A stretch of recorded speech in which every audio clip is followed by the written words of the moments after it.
Hi everyone. Today we're talking with Denisa Dědičová. She is a personal and professional development consultant.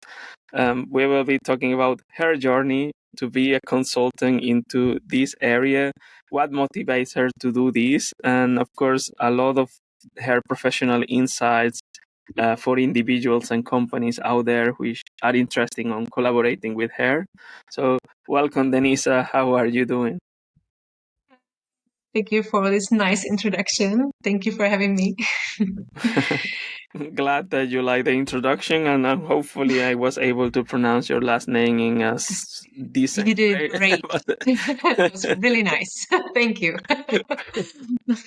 Good. So, Denisa, I think we can start maybe, well, for the beginning, let's say that is more your past. If we can talk a bit about this. So, yeah, what is your background and what makes you to arrive to be a consultant and also a lecturer and mentor? So you have different hats, let's say, that you are doing at the moment. Yeah. Well, so as you said, so I work as consultant and teacher, and I'm a university lecturer. And I'm really glad that you didn't say that I'm coach, which usually people say like she's a coach, and I'm like, I'm not sure about it, but I see myself a little bit more as a teacher and university lecturer, which is something what I really like because I studied education, and for me, education was a really important part of my life. So the background is that I studied education, and because I wanted to study journalism or psychology, but in that time, and we are talking about 2006, was too complicated to do the exams to this university. So I was like, what is the third option I would love? And it was Mhm. education. So I'm really happy that I can do something what I studied and what I like, and also I see the reason why I do it. It's like a meaningful job that I can help people to be the best version of themselves and to help them to use some practical tools and so on and so on. But also, the reason I think why I'm consultant and teacher is also that I moved to Spain and I lived in Okay. Spain, and I studied there. I was there during the 3 years. Then I moved for like half year to Germany and so on. So I saw many types of uh, educational techniques, let's say, and I had this kind of inspiration from other countries. And when I moved to Spain and I studied there, so I started to fall in love with education because I saw the different type of education more inspiring and something what I liked more. So I was like, this is it. I can teach like this. Wow. So this difference between Czech educational system and Spanish and so on, so was really inspiring for me. And there I decided that I really want to, I don't want to say spend my life in education, but it is something what I would like to do. So that's the reason why I do what I do. Yeah. Okay. So let's say you find your purpose thanks to that Yeah, it experience can of be, traveling can and be. work. Yeah, it can be. Well, yes, yes. And also, not only purpose, but it's more about that, I'm not doctor. I don't know how to save lives, and I don't know how to, I don't know what, repair cars or whatever. And so, but I don't know how to teach or how to motivate others and how to motivate them to be happier in their lives. So I feel or I see my potential there, that there is something what I really, where I can help, or where I can do something better well, for my life and for their lives and so on. So it's nice. Yeah. Okay. And yeah, if we are referring to, maybe you won't like the following question, but you were mentioning that you were happy that I wasn't calling you a coach. So why why you say that, yeah, you don't like for your definition to be a coach, or what makes you different from that perspective? I think, or I see it now in LinkedIn and so on, that we have too many coaches, and now all the people, and with all respect, but I see that some people who needs help, they think that when they read 2 books or they had one workshop about coaching, so they can be coaches. And I know that there are so many really good coaches and so on, but now it's starting to be a little bit like an insult, and I don't see myself as a coach. I see myself more as a teacher, because of course I use some coaching methods and so on, but more my job is more about teaching others to use some practical tools, and even if I have some personal consultation or when I conduct some workshops and so on. So for me, it's more about teaching. It's more about tools and why this tool doesn't work and what we can do better and so on, but not about coaching only. But as I said, full respect to all coaches, but now it's starting to be kind of tricky, tricky word. Yeah, I understand. So, yeah, the important thing in general, at least from your point of view, is that you are teaching something valuable, some practical tools, and ideally they can help the specific needs of every person that you are working with, right? Or a Can group be. of people. Yeah. Usually, because usually I know the expectation of my clients or participants on workshops and so on, and of course I think of course I teach something valuable, but for coaches do the same, but it depends on situation, on person, and so on and so on. And last years, I see too many coaches who are not doing their job well.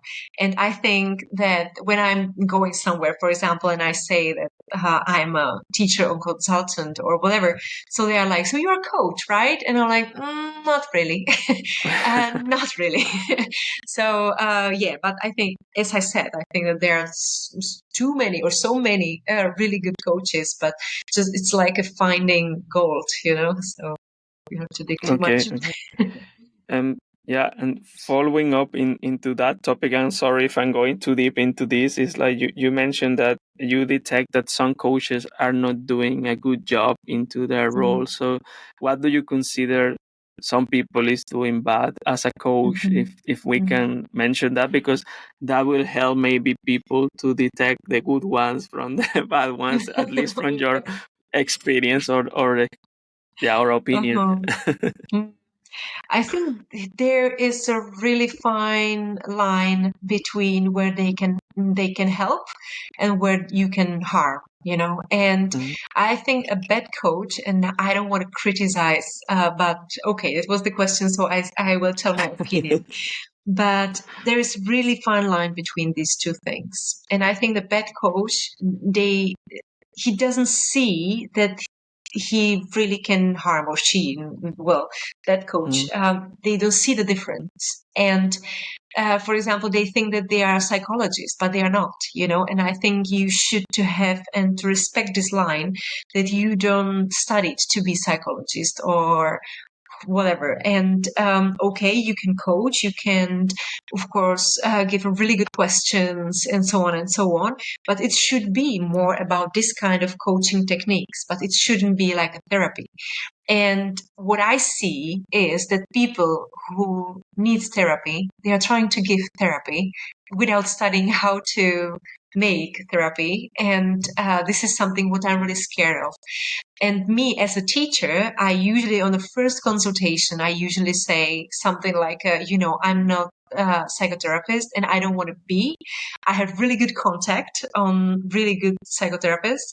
And if you will really need it, I will tell you. But for me, it's really hard no. There is like a huge line between what I'm able to do or what I studied and what can I offer, and the line between maybe you need something else. And if somebody starts to giving you a therapy, so should be like a boundary, it's just like this is not something what I would like to do or whatever. So yeah, I think this is the most important part of it.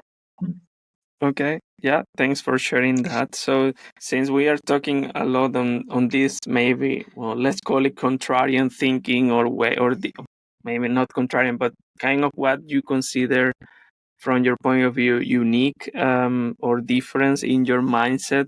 So can you share with me maybe one or two thoughts that you believe that maybe most people don't, from your point of view out there, towards education or coaching, or teaching in Mhm. general?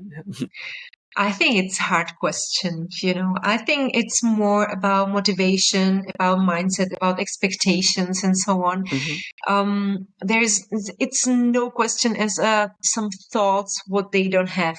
I think it's all about how they see themselves, how what they can offer, and how they can help other people. And I think that all the coaches, all consultants, and so on, they have many things to offer, mhm, but not all of us, we have to offer everything. So if you are offering something, or if you have your own mindset, your motivation and so on, so it would be great if you would follow some researches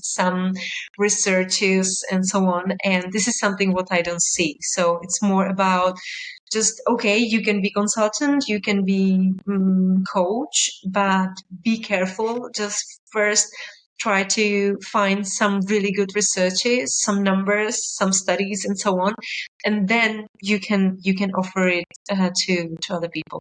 But this is like a first thing.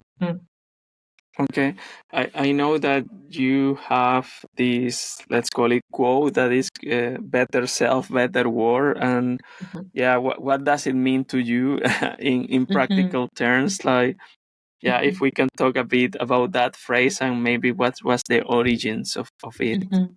Mhm. Better self, better world. Yes. This is something what motivates me a little bit to work with people, because honestly, we talk all the time about this world, that everything should be better and we should work on everything and so on. But I think that everything starts on our own. It's like if I will create the best version of myself, if I will work with myself and on myself, Mhm. it means that I will create this better world. Just because if I will be happier, if I am happier, so people around me will be happier too. And this is something how I see that we can create this kind of better world, not by changing others. And this is something what I see really often too, that people want to change everything around them, but nobody wants change themselves, like they usually see some problems on others, and some they will blame you from your faults and mistakes and so on. But usually everything starts here. So that's why I want to help people to create this better self, and then to change the world with the best version of ourselves. Yes, this is it. Okay. Yeah, thanks for that. I think this is a good segue towards, yeah, that part of, yeah, how do you help people right now to become these best versions, at least from your point of view? Is, yeah, can you share with us your, let's call it, products or services, or your approach, and that how Mhm. do you handle this? If, let's say, today I said, hey Denisa, I need to become a best version of myself, so how would that be, that Mhm. journey? Yeah, good question. I think, we all of us, we want something else from the life Mm, and from this world. We have different expectations and so on. So first step always is just to think about what is the best version of yourself. What does it mean to you, not to me, but to you. yeah. And usually I ask about what a happy life mean to you. Like if you should imagine your happy life, what it would be. How you would live, what you would like to do, how you would like to live. And usually people say really similar things, like that they would like to be healthy, that they would like to have happy family, they would like to have meaningful job, and so on and so on.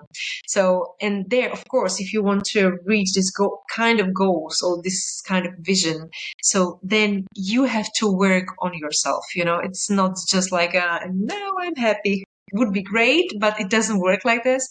And my part of the job is to help you to achieve these goals and the vision. And doesn't matter what the way, but usually I work with people on their self-esteem, on communication, on assertiveness, for example, how to define their own boundaries, because people usually lose themselves on the way, not because of themselves, but because they meet people and they just get lost. So sometimes it's quite complicated. So sometimes we work on boundaries, sometimes we work on imposter syndrome, sometimes we work on self-esteem or self-love, and so on and so on. So we are trying to find the version of happy life. Then we are trying to find some obstacles, and we work on these obstacles. So the best version of ourselves, the definition doesn't exist, because for you it will be something else than for me and then for my client. So the expectations, to clarify the expectation in the beginning, is really important. Just to know what does it mean to you, to him, to her, and so on, and then we will find a way. Okay. And how does it work, that questions for you? Let's say you ask me, okay, what does it mean for me, my happy life? I know that typically people will answer, as you mentioned, right? I want a meaningful work, or I want to have a lot of money, or I don't know, I want to do this, but that's more or less the surface goal, maybe. That maybe, how do you help people to arrive to maybe the intrinsic motivation? Because I think this is something that I think all of us struggle. Like, yeah, I can say I want X amount of money or whatever, but that amount is related to certain intrinsic motivation. So can you tell us a bit about how do you arrive to that intrinsic motivation, and or yeah, or if there is other ways to achieve that, or it's not only about intrinsic motivation and so on? It's true that it's like surface, and then we go deeper. The thing is that, of course, usually people say the same. And if, for example, we will start to ask or talk about meaningful job, so I ask them what meaningful job mean to them. What it is, because for somebody it could be like, if I'm doctor and I save life, so it means that I have meaningful job. But we create meaning, we create this kind of purpose and calling in our lives. So we start to talk about this kind of topic, like what meaning means to them, what it is, what they are doing now, in their job, and what they like, what they don't like, if they see their own potential, if they use their own potential in their job, and so on. Then we start to talk about some tools, like, for example, Ikigai. I know that you had here my ex-colleague Adela Schiger, and she talked here about Ikigai. So we start to talk about this kind of tool, where it's like where you are trying to find your flow, something what you like, something what will earn money, something what makes you happy, something where you feel this kind of meaning, and so on. So we are going deeper and deeper, but it's concrete on your own life. It's not about, let's talk about meaningful job, but let's talk about your job and what it's meaningful for you, on this job. And the same is with the family, the same is with the me time, and so on. And usually what people say, they say that they want meaningful job, they want a happy and healthy family, and they want to have more time for themselves.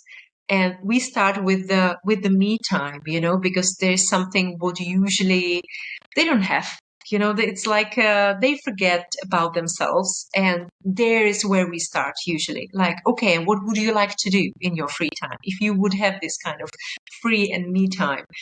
What you would like to do? And then you start to find this kind of activities like, okay, where and how I would like to spend my time, what I would love to do if I would have this time, and so on and so on. So you go deeper and deeper and deeper. So it's one part of the meaning and happiness, let's say. And then there's the second part of finding your strengths, finding your potential, trying to find what you are good at it, and so on and so on. And it's another part. And then we mix it all together, and then we start to find motivation, the intrinsic motivation, but also extrinsic motivation. It's not only about meaning and meaningful life and so on and so on. Sometimes we have to find motivation, doesn't matter where, but we have to create the motivation or find motivation and search for motivation, of course, too. Got it. Yeah. Thanks for going deeper into this topic. And of course, it's important for sure. Like, yeah, as you mentioned, it's not only about intrinsic motivation, but also, well, at the end, it's motivation. It can be intrinsic or extrinsic, right? You have mentioned that, yeah, we have these, let's say, common goals, or a lot of people have this similar, let's say, surface goal, right? So, what is typically stopping someone from being the best version of themselves? It is, as you mentioned, that we get lost on the way because of influence of other people, or yeah. What are the most challenges, and why people is not finding the best version, at least from your point of view, based on your experience till now? First, I think we are the biggest obstacle for ourselves, So usually what happens is that we don't know what we want. We know what we don't want, but if you ask somebody, so what do you want? So they say, well, I don't know, but I don't want this, So, okay, I respect it. So let's try to think about what do you want, So just about this question. So this is the biggest struggle, I think, biggest challenge, because they don't know what they want. So they don't know what they would like to achieve, and it's not only about goals, because we used the word goal here a lot, and I don't think so it's about goals. For example, I don't have goals at all. Like, if you would ask me 10 years ago what's my goal, I wouldn't be able to give you some response, because I don't have goals. But I only know I have this idea of happy life, or how I would like to live, and it's fine for me. If it will be better or a little bit worse, it's okay. But I don't have these concrete goals. And I think that this is the biggest struggle too, that people are looking for goals. Or if they don't have this goal, or they don't know what they would like to achieve in their lives, so they take goals of others. It means, okay, if all the people want to have a house, so I want a house too. If all the people have a family and 2 children, so maybe I should have a family with 2 children. And they start to think about their own life, but with specifics of other people, So they are influenced by others, but only because they don't know what they want. So I think this is the biggest struggle. Okay, so yeah, so the biggest struggle, we are our own struggle, so we need to clarify our happy life as a first step, right? You have mentioned that, yeah, you personally don't have goals, but yeah, we typically in the society, we have these yearly goals and stuff like that, that at the end in January, they already are gone, or or something like that, right? So yeah, what is the alternative to goals? So if we can go a bit deeper into that, so at least in certain version of the big picture, yeah, how can people define their happy life? Is something I need to kind of write down how it's my perfect or my ideal day, or yeah, how do you feel into, yeah, if there is some concept like that? I would call it personal vision, or like some vision, to have some vision how I would like to live, just to looking for the answer of this for this question, like, what do I want from life, and how I can be happier, for example. and you are searching the answer. It is like it is, and sometimes you are happy, and sometimes you achieve some vision, or maybe even if you achieve some goal. So it's like, okay, so here I am, so what's next? But if you have a vision, this is something which you can't achieve or fulfill. It's like, still you can see how to make it better, or how to make it bigger, or doesn't matter. But it's always, for me, the result of everything, of this personal development or professional development, the result is always happiness and happy life. So it means the vision part of our motivation, it's about happy life, how you would like to live. And if you make and clarify this kind of vision, so it's much easier.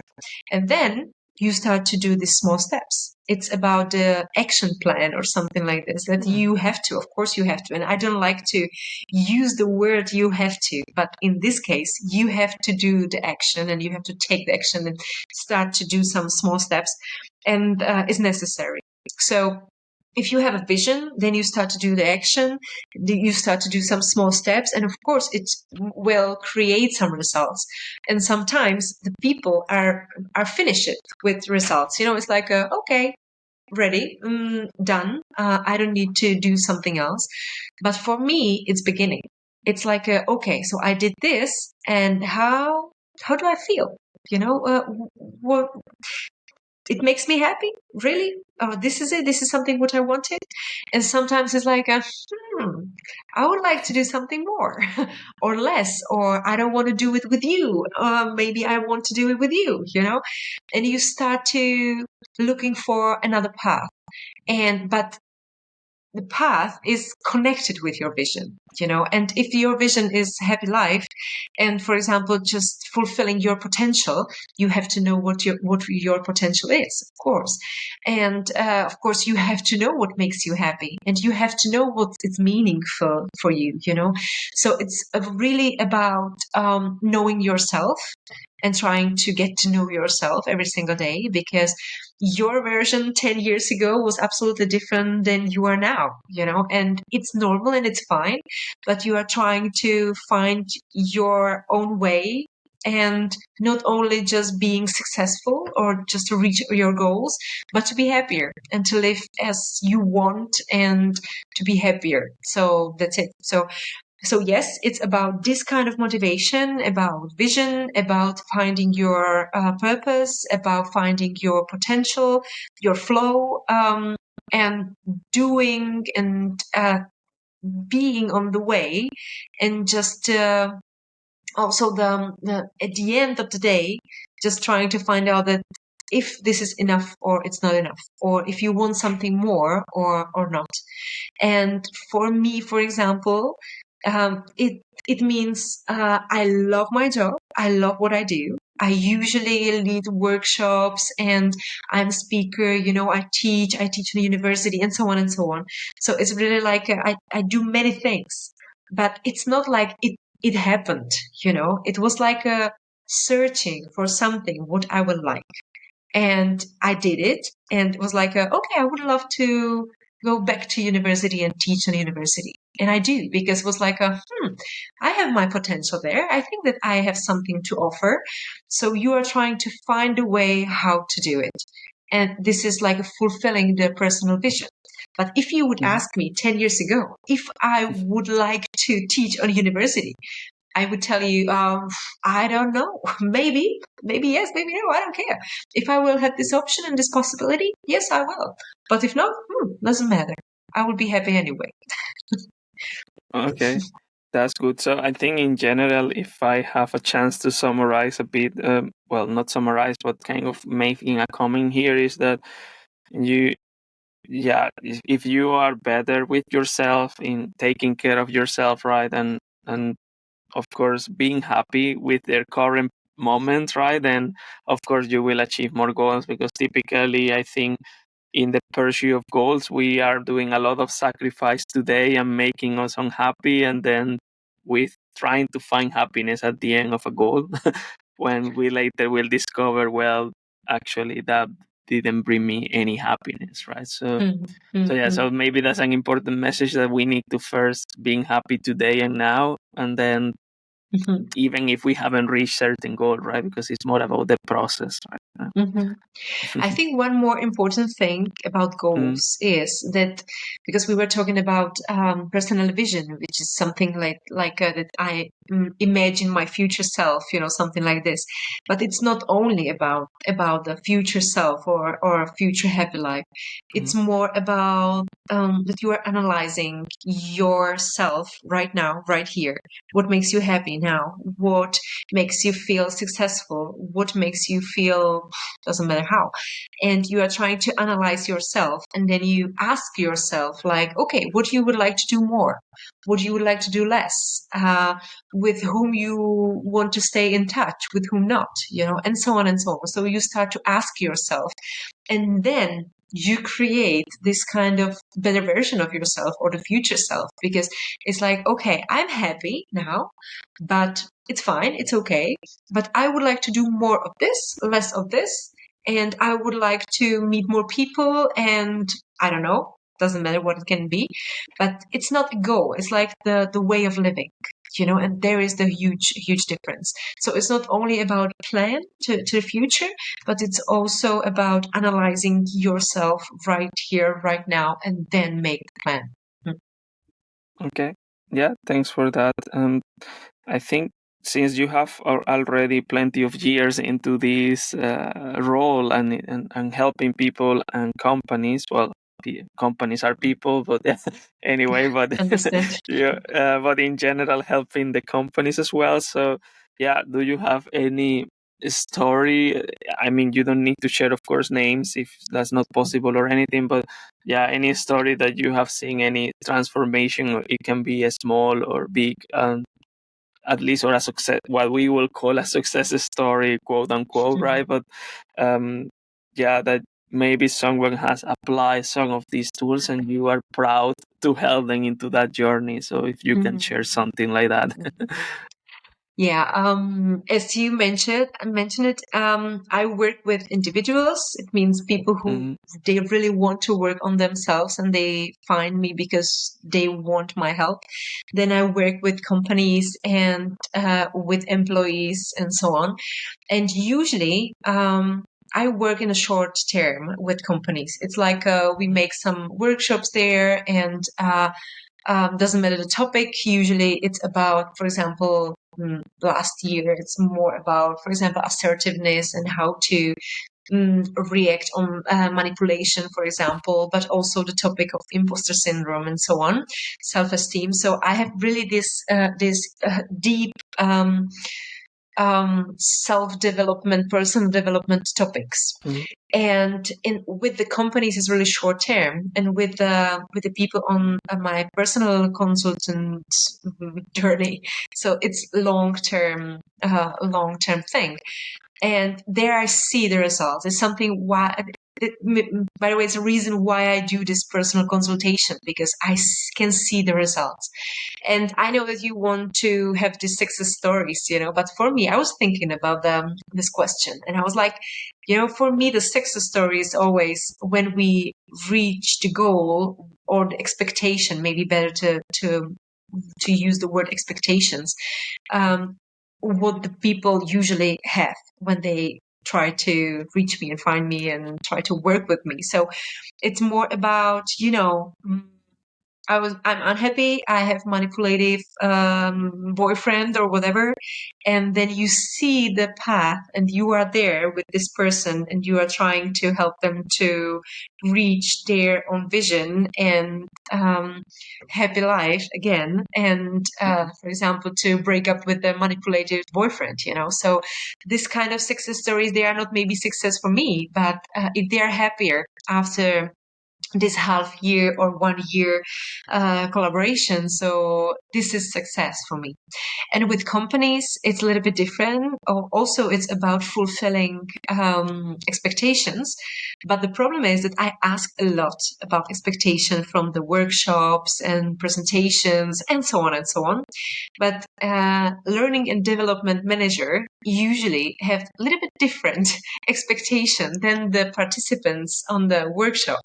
So it's like a little bit alchemist thing, it's like, okay, I will try to reach your expectation, like L&D managers, and your expectation, because you have to spend 8 hours here with me, and I want you go home happier and learn something, So for me, it's quite, for me, the success story when they learn what they want, that they learn, and I teach them, And of course, for me, it's great when I, for example, after years, when somebody writes me email and it's like, do you remember me 5 years ago? We were talking about my personal vision, and I wanted to show you that I fulfilled this vision after 5 years, and it makes me happy. It really makes me happy.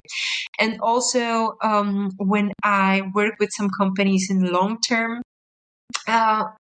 it's usually for me it's great when we have some collaboration during, for example, 1 year or something, and then after years they call me again and they say, you helped us a lot 5 years ago, so maybe you could help us again. And for me, it's like, yeah, here I am. It's perfect. So it's something what I really like. So for me, this is really motivational. For me, it's like a huge motivation to do it. And also I see the benefit, like that, I already do this job like 12 years. This year it will be 12 years. And it's like, I'm not new on the market. People know me. People can find a lot of many informations about me and so on. So it's much easier to offer them something concrete, what they need, and just a clarified expectation, and then fulfill the expectation. And I think this is success for them and for me too. Yeah. Good. Yeah, thanks for sharing. Of course, as I mentioned, I wasn't expecting, of course, and I know it's difficult to measure it but yeah, those small wins, even if it's just a period of time when someone improved their life and now they are happier, of course, that's already success for them. And of course, I assume, as you mentioned, it makes you happy as well, right? So, so I know that you have mentioned webinars and online courses that you have. If we can go a bit deeper into it. So, what are the different topics that you are specializing, at least for now? Like, if we can go through them and tell us, I am typically talking about this topic or that topic and so on. So the biggest part of my job, just I will explain it briefly. It's one part is personal consultation. Second part are these normal workshops in companies, but also for individuals. And then the third part is our webinars, and then the fourth part are these online courses. And webinars are little bit special, because we did the webinars like before COVID, before 2020, but we did webinars just to abroad. My colleague Adela Schicker, she did the webinars to United States. I did webinars to Spain. So we knew how to use this kind of tool. And then when COVID started, so it was like, okay, we know how to do it. So let's make some webinars and just find a way how to do it. And I started to like it, honestly. And because, I was scared, because usually I teach this personal development topic, which are really deep, like, as I said, like self-love, self-kindness, self-esteem, imposter syndrome, people who are doubting themselves and they are insecure and so on. And I was like, how I can open them online? It's like, how can I do it? Because it's impossible. I need them to trust me. It's not teaching time management. It's not teaching, communication skills, or I don't know. It's more about deep conversation, trust, and so on. So I was really scared how to teach it. But then I found out that as they are anonymous a little bit in the webinars, so they open themselves much more. And I was like, wow, it's great. So I loved to teach webinars. And of course, in 2020, was a little bit different because the people was like, wow, webinars, it's great, it's online, I can watch it from everywhere and so on. But they were there and they were talking to you by, for example, in chat or somewhere. So it was great. And then after 3 years, so I was teaching webinars and nobody were there. Like no cameras, no microphones, no people. They were just listening, they were just listening to me like a podcast. And I was like, really? Really? I will have the workshop, 8-hour long workshop, and I will just be talking here? Really? So I started to be angry a little bit. And I was like, well, I enjoyed so much to do the webinars, and now it's like, it's too much. So, yes, it depends. It's up to topic, it depends on topic. For example, if you have the 2-hour long webinar, it's great, but it's more like like a presentation. You are just having the topic and you offer the topic, which is, for example, great for the topic of assertiveness, or it's great for personal development topic like self-esteem or imposter syndrome, or learning how to learn, and so on and so on. This kind of topic, what I usually teach, mindset also. And then you have some topics where you need some interaction. And as well, it depends on how you teach the topic. You can make it like a 2 hours long presentation and it will be fine. But if you need to do it like an online workshop, it's starting to be complicated a little bit. Not because of me, not because of the tools, but more about the focus of the people, and they don't want to focus anymore. And usually in companies, they ask me about interactivity with this in this workshop, and I was like, okay, what tools you usually work with? They are like, okay, we use this and that.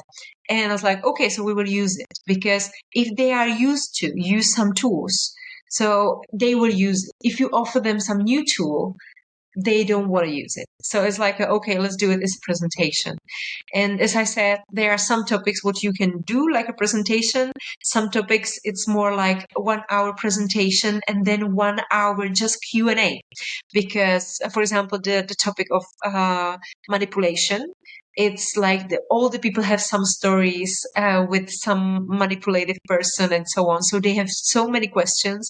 So I make it like usually like 1 hour presentation and then 1 hour Q&A and so on. So it's always about the expectation. So these are the webinars part. And then the second part are the online courses, and which are great. And I really like online courses, but no interactivity. And you have to think a lot about expectation of people who will watch it. And you never know who will watch it, so Yeah. you are never sure. And the thing is that sometimes you really can think about your participant, or kind of your people audience and so on. So you can think about it, but you are never sure about it. So it's more about thinking what tools they need, how much time it will take. And honestly, I respect time. It's like they will pay for online course, and you want to offer them the best what you have. And I want them to be better and happier after finishing this course. And it's like, okay, so I don't want them be angry they spend 2 hours and learning nothing. That's the reason why I'm a little bit angry when I see on social media, for example on Instagram and so on, this kind of, let's create online course by AI, and just how to sell the online course and so on. And I was like, oh my God, I'm helping people to create online courses. And now I see how they try to cheat, and they don't think about their audience. They don't think about people. They don't think about learning and teaching.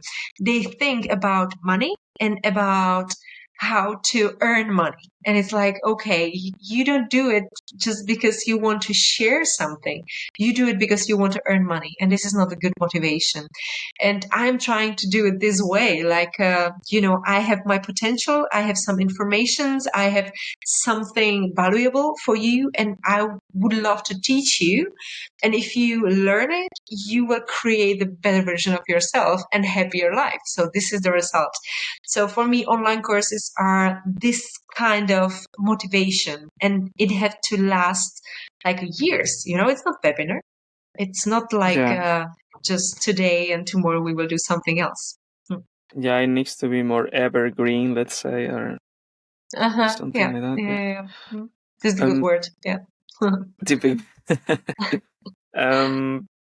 Yeah, I thought so. Thanks for sharing all, let's say, all the pillars that you are working on, which I think they are a lot. So, of course, I will maybe later ask you more on time management and stuff like that. But Okay. meantime, before going into that topic, I wanted to maybe talk a bit, how do you structure these webinars or online courses? Or I assume each of them have different structure, as you have already mentioned, so that people is engaged with it in some way. So is there any tips that you follow to make sure that people don't get bored? Or I know it's maybe difficult to generalize, right? Because people will get bored in any case somehow, right? But more with the 1 minute and 30 seconds videos out there and everything that people wants to get everything that fast, right? So what are your techniques to, it can be the structure, or is there anything that you have been testing about how to at least to keep the 50% of the audience engaged? Hopefully. Well, I do my best. But I was thinking, what's my basic essence, or I don't know how I would call it, but I ask a lot and I listen a lot, and I give people the possibility to think about themselves. I motivate them about thinking about themselves, and I always say, when is this kind of company, employee, webinar, or workshop, I always say the same.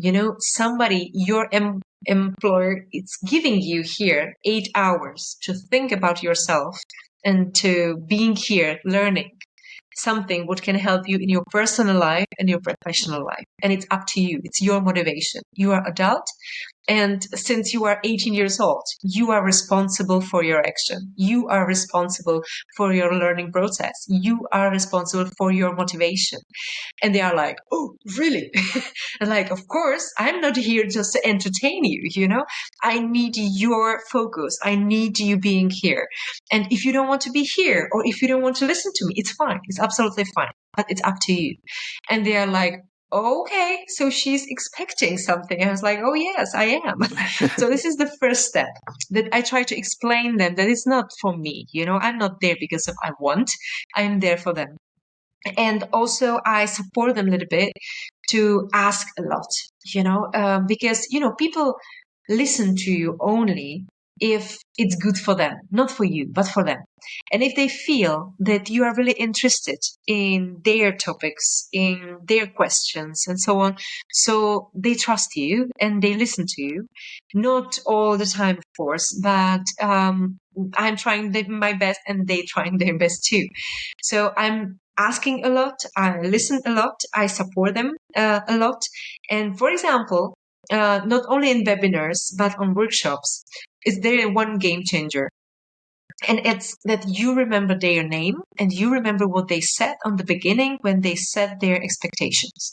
And when I'm talking about something, so I'm like, okay, this what I will say, it's for you, Martin. You asked me about that, so now listen to me. And they're like, oh, she remembered my name. She remembers what I said in the beginning. Really? And they are like, wow, and create the motivation to listen to me too, so it's in webinars and workshops is the same. So making them like the part of the webinars and workshops is one of the most important things. And second, of course, are these tools which you can use. Usually I give definitions and information which are necessary. Then we talk about the topic. So they have to be interactive a little bit. And then you have some tools like Kahoot, for example, or Slido, and so on and so on. But as I mentioned before, if you want to teach them a new tool, they are like, no, I don't want. And with this, you create this negative emotion. And if you don't want something in learning process, is negative emotion. So I prefer to use some tools what they use than to teach them something new. But I think the Kahoot and Slido are these two what they are used to use a lot. So this is something what I used to, and it's just because of this emotions and energy and so on. It's really important, and also to I don't know how to call it, but to support them that they can say whatever they want to, just let's discuss it, let's talk about it. You can share the story. You can just be here and share it. And just to create this kind of emotion in webinars is quite complicated, but if they feel safe there, it's great. And usually I ask before the webinars, because of course if it's some company webinar, so people, they don't want to share so much. So I'm like, okay, so what's your company culture?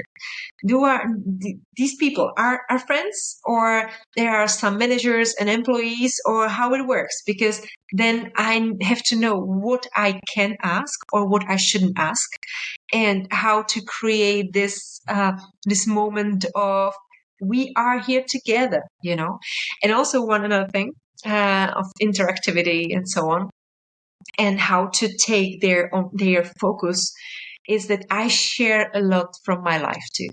Because if you teach somebody how to increase their self-esteem or change mindset and so on, or fixed mindset to change the growth mindset and so on. So I give many examples from my own life. And in that moment, I am really vulnerable there. Vulnerable, yeah. Open myself there a lot. And they're like, wow, she is telling us something deep, so we can do it too. And they start to be focused a little bit more, because you create the possibility to be focused, to be open, to just being there. That's it. Yeah, then thanks for sharing all the tools and the techniques and that you are trying to use. Of course, I know it's hard, but yeah, it's important. Yeah, I know we have been talking a lot about the structure itself of how you work with, but maybe now talking about the content itself, and I will maybe make a hard question now, but I know that you have mentioned assertiveness, self-esteem, and imposter syndrome.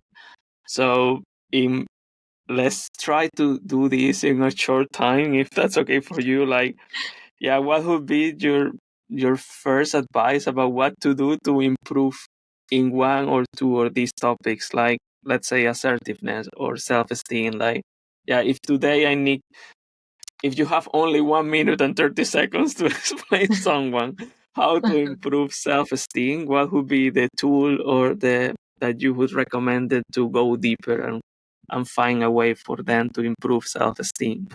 Mm-hmm. If it would be self-esteem, the topic of self-esteem, it's usually about ourselves. Usually people, they are trying to find self-esteem and their own value out there. They are trying to find some partner who will tell them that they are beautiful, but it's not about that. So I'm trying to explain them that everything starts on our own, and we are building our own lives.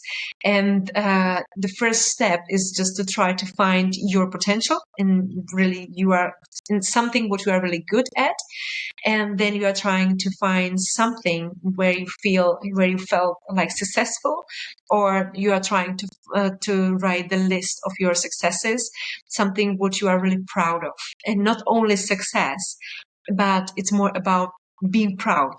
And they're really small things, and you are trying to focus on something what you are really doing well and not what you are really doing bad.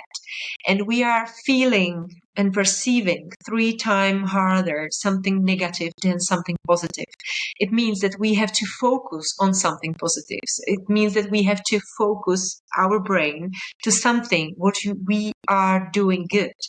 It doesn't matter what it is. It can be parking a car, for example, or driving, or I don't know, running, for example. It doesn't matter what it can be.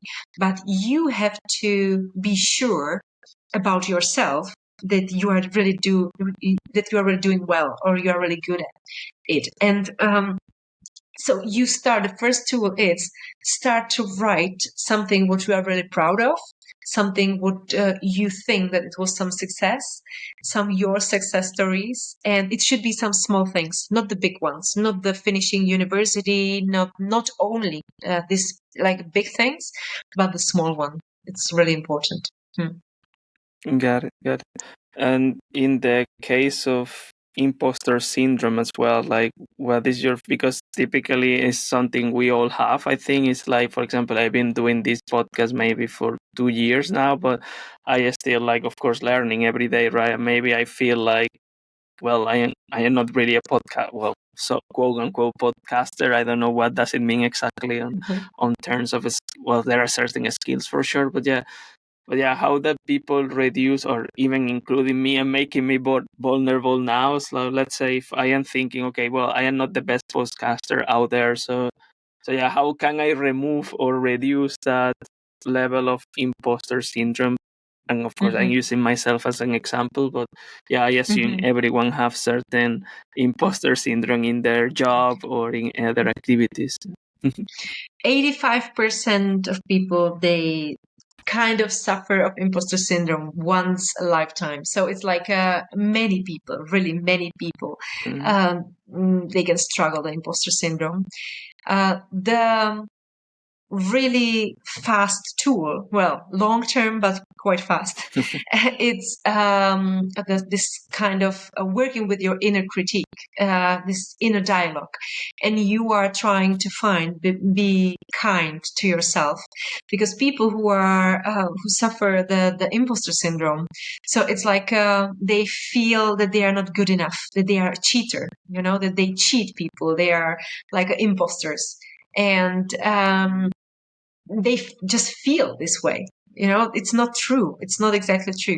But they are not able to see that they have some potential, that they are really good at something, and so on. So it's a little bit hard.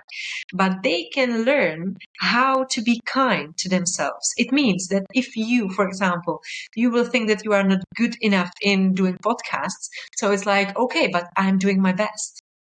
I am here 2 years doing my best. And he would be many people who would say, okay, I'm not good enough, so I will not do it. And that's it.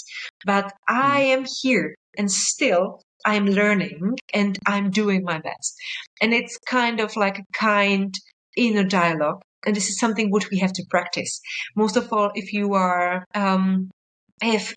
have really like a huge goals and achievements and expectations from yourself, so you are like trying to fulfill this huge expectation, and it's hard. Of course it's hard, but the result is not to be the best and to feel that you are the best, but the result is to be just kind to yourself, and just practicing the self-kindness.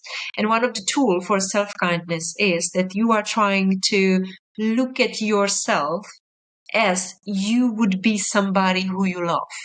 For example, if you fail, so you will not think, your inner critique will not say like, you are horrible again, you failed again, and so on. But you will imagine there's somebody who you love, for example, your wife or your children or whomever. And would you say the same? if your wife would fail, would you say the same? Like, you are horrible, you failed again? Of course not. So it would be like you would try to support her. And the same thing we have to do for ourselves. Like, just support, nothing else, and practice the self-kindness. Yeah, yeah. Thanks for sharing those tools. Those important. Yes, they are. um, um, yeah, maybe. Also, I was mentioning the topic of assertiveness. I think I am giving you a hard word to give a tool in a short time, but maybe this will be helpful for, and also it's kind of a sneak peek for people to see what value you can provide with your webinars or online courses or personal consultations, right? So yeah, now focusing on assertiveness. So yeah, first of all, maybe what does it mean, assertiveness from your point of view, and also how to improve and be more assertive, since yeah, maybe even for myself sometimes I struggle as well, like when I'm watching other people giving me their feedback and then how can I react to that, it can be a struggle. So yeah, what is the maybe initial steps that they can follow to be better in assertiveness? Yeah. Well, according to my experience, people don't struggle with assertiveness, but with boundaries. And assertiveness, you can compare with, for example, if you are trying to say no. Doesn't matter the situation, but you are trying to say no on something what you don't want to do, and you try to say it in an assertive way. What I see usually with my clients is that they need some tools, that they need techniques, and I'm like, you don't need techniques, you don't need assertive techniques. You already use them, but you don't know that these are assertive techniques. So it's fine. You know how to do it. It's okay. And if they don't know it, I teach them, of course, but usually they use it without knowing that this is assertive technique. But what they miss is the boundary. These boundaries, to define their own boundaries, like when it's like a yes and where it's like a hard no. What is the gray zone where I don't know, so I don't know how to say no or how to react and so on. And this is something what I really in what I feel that I can be really helpful, because sometimes the boundaries are like really clear, and sometimes it's like really hard to know where are my boundaries, usually with people who you love, for example, with your family and so on. So it's like you don't want to say no to your parents or to your wife, or I don't know. It's like I love you and I would love to do everything for you. So there is like a little bit problematic to have this kind of boundary. So this is something what I really like to help with, because then use some communication skills and some assertive techniques. It's like this. It's easy. It's really easy. But you have to know first what you want and what you don't want. Okay, I know that we have short time, so is that okay if I just do the last two questions and that's it, or you need to? Okay. Okay. Then another. Yeah, the last question I think one of the last is about resources or podcasts or books that has been influential for you, because yeah, as you mentioned, you are a teacher, but of course we always keep learning, right? That's not that we stop learning. So yeah, can you share one or two of the resources that maybe you follow that maybe could be interesting for people listening to us? For me, the book Mindset, for example, from Carol Dweck, is something what I would recommend. If I could teach only one topic, it would be mindset. And if I could recommend only one book, it would be Mindset from Carol Dweck, because it's like life changing. It's like, I am fixed mindset. Okay. So, and it really changed your life for better when you start to change your mindset. Then Atomic Habits, maybe it's the really, really good book for sure. Then I read, I think, almost everything from Jan Melville Publishing, Melville.cz. So it's from Czech people who are listening. So whatever from Melville, it's great. And of course, I listen to podcasts, and I love Simon Sinek, of course. I love Mel Robbins, of course. And not because of the topics, I like to see life stories. I don't care much about tools because it's something what I already read in the books because they are repeating all the time. So if you are studying like 15 years something, so it's like okay, you read all the time almost the same, but more about stories of people. So this is something what I like, that to find out how they reached their goals or why they studied this and that and how they did it and so on. So this is something where I motivate myself to, it's something inspiring for me also. Okay. And I know that, yeah, we have talked before that you are running all these different pillars and so on. And also, I know that you have The Divine, which is a company selling uh, really beautiful skirts for girls. Mm-hmm. Yeah, so how do you, maybe, of course, we can dedicate, if you can, a minute to The Divine. You can tell us what it is. And also, yeah, how do you manage your time? Because it looks like you have plenty to do. I see you really active on social media doing webinars and stuff like that and giving your comments. So yeah, yeah, do you have any specific tips into that, or it's just that, yeah, you just work 24/7 and you really love it, so that's it, that's the solution? Yeah, I think the problem is that I love it. Mhm, Exactly. Well, no, I have one colleague who helps me also, so mhm, it's much easier because to do it alone, it's almost impossible. But there were years I did it alone, and it was quite mhm, tough.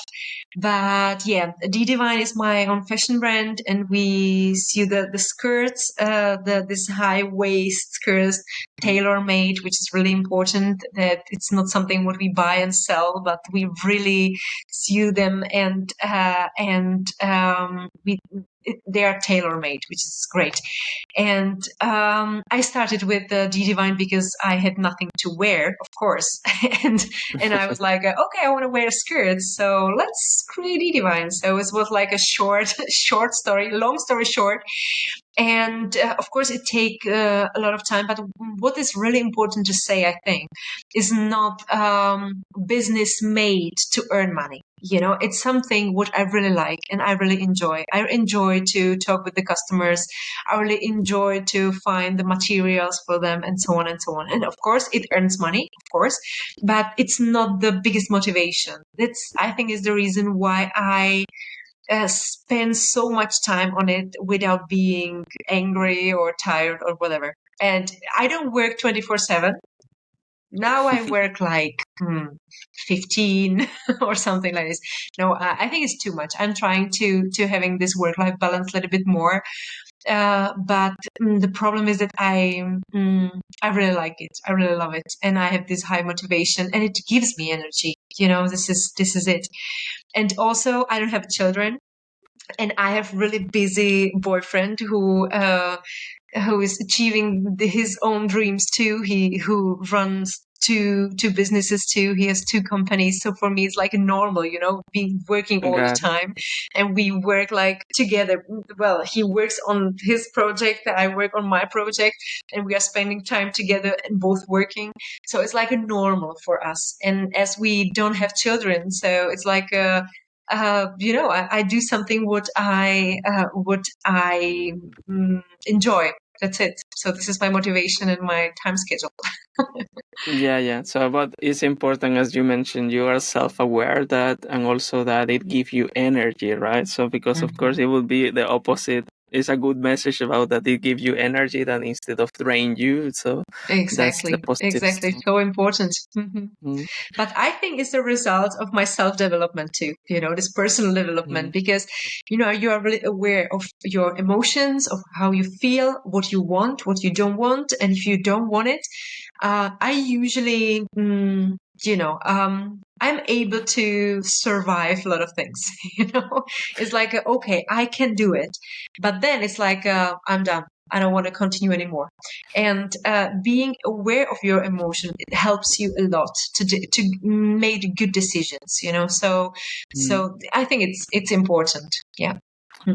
Yeah, I think as something that because of this comment, I know that we have mentioned a lot about discovering potential, right? So I was trying to find, okay, is there any practical way that you discover potential at least? And I will give you my opinion about that, maybe. And of course, you can tell me you are completely wrong or whatever. But at least from my point of view, is that, and also related to what you have mentioned, I can measure if I have potential in something also about, yeah, how happy I feel after doing that. Is that correct? Like, for example, if I'm doing this podcast and after finishing here, I finish energized because I have this great conversation with this. So I feel like, okay, well, I discovered something where I have certain potential because I feel happy. Is that correct? Or yeah, how does it work into that perspective?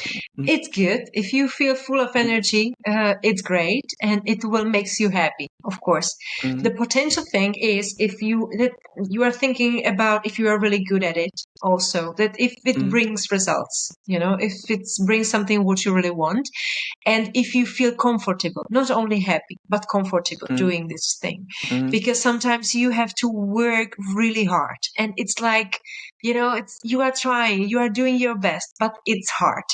And maybe it's just because it's not your potential.